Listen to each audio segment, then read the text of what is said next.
ओम नमो भगवते वासुदेवाय। प्यारे भक्तों,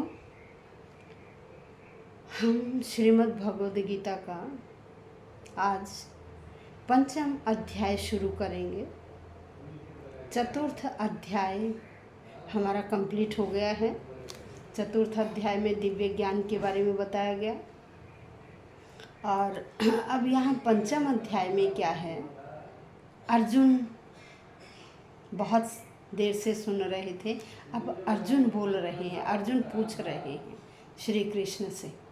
वे कहते हैं कि देखिए, आप कभी तो मुझे कर्म त्याग करने की कह रहे हो, कभी आप कर्मयोग की प्रशंसा बता रहे हो। भाई, इन दोनों में से कौन सा मार्ग सही है, वह आप मुझे बताइए जिससे मेरा कल्याण हो।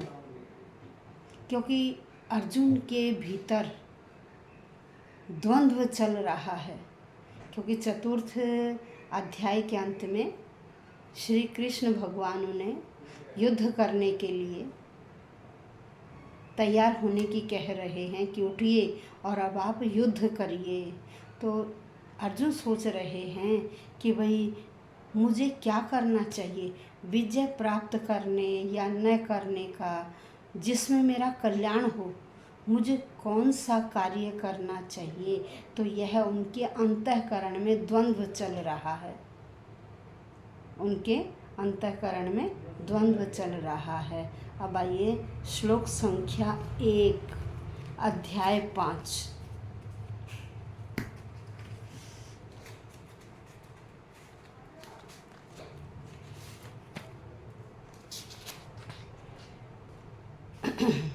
अर्जुन उवाच संन्यासं कर्मणां कृष्ण पुनर्योगं च संशसि यच्छ्रेय एतयोरेकं तन्मे ब्रूहि सुनिश्चितम्। अर्जुन उवाच, अर्जुन बोले, संन्यासम संन्यास, कर्मणाम कर्मणा सारे कर्मों के, कृष्ण हे कृष्ण, हे कृष्ण सारे कर्मों का जो संन्यास है, पुनः फिर से योगम च, योग होता भक्ति। कह रहे, पहले तो आप मुझे कह रहे हैं कि आप कर्म का त्याग कर दो, फिर आप मुझे पुनः फिर योगम च संशसि, भक्ति का उपदेश दे रहे हो, भक्ति की प्रशंसा कर रहे हो। फिर यत श्रेय है, जो कल्याणकारी है, एतयोः इन दोनों में से, एकम एक, इन दोनों में से जो एक कल्याणकारी है, तन तत् वह में मुझे ब्रूहि बताइए, सुनिश्चितम निश्चित रूप से। भाई, इन दोनों में से जो कल्याणकारी है, आप मुझे वह बताइए। यहाँ अर्जुन कह रहे हैं कि देखो, पहले तो आप मुझे कर्म त्याग के लिए कह रहे हो कि कर्म त्यागिए, फिर आप मुझे भक्ति पूर्वक कर्म करने का उपदेश दे रहे हो। अब आप निश्चित रूप से मुझे ये बताइए कि इन दोनों में से मुझे क्या करना चाहिए।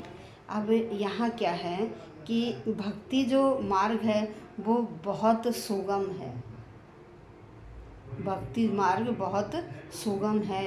क्योंकि जो दिव्य स्वरूप भक्ति है, वह मनुष्य को कर्म बंधन से मुक्त कर देती है।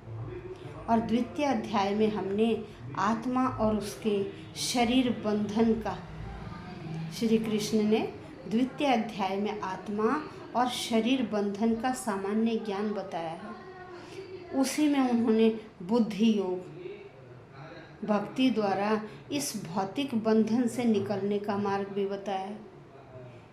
तीसरे अध्याय में उन्होंने बताया कि ज्ञानी व्यक्ति को कोई भी कार्य नहीं करना पड़ता। फिर वो चतुर्थ अध्याय में अर्जुन को बता रहे हैं कि सारे यज्ञों का पर्यवसान ज्ञान में ही होता है। सारे यज्ञों का, क्योंकि 3 प्रकार के यज्ञ बताए थे, ज्ञान योग, कर्म योग, बुद्धि योग, द्रव्य योग आदि। तो चतुर्थ अध्याय में भगवान ने अर्जुन को बताया कि सारे यज्ञों का पर्यवसान किस में है, ज्ञान में ही है। अब अंत में वह अर्जुन को सलाह दे रहे हैं कि पूर्ण ज्ञान से आपको अब पूर्ण ज्ञान हो गया है, मैंने इतना समझा दिया, अब आप उठो और युद्ध करो, उठो और युद्ध करो। लेकिन अर्जुन यह समझता है कि ज्ञानमय संन्यास का अर्थ क्या है। इंद्रिय कार्यों के रूप में समस्त प्रकार के कार्यकलापों का त्याग। अर्जुन समझ रहा है भाई इंद्रिय जन्य जितने भी कार्य हैं उन सब कार्यों का त्याग ही क्या है, संन्यास है। लेकिन यदि भक्ति योग में कोई कर्म किया जाता है तो फिर उस कर्म का भाई किस तरह से त्याग हुआ। जब हमने कर्म कर लिया तो उस कर्म का त्याग कैसे हुआ। अब यहाँ अर्जुन दुविधा में है और वह अर्जुन से वह श्री कृष्ण से यह पूछ रहे हैं कि आप मुझे यह बताइए कि एक तो आप मुझे कर्म का त्याग करने के लिए कह रहे हैं, फिर आप ऊपर से मुझे कर्म करने के लिए भी प्रेरित कर रहे हैं। तो अब आप मुझे यह बताइए कि कौन सा कर्म सही है।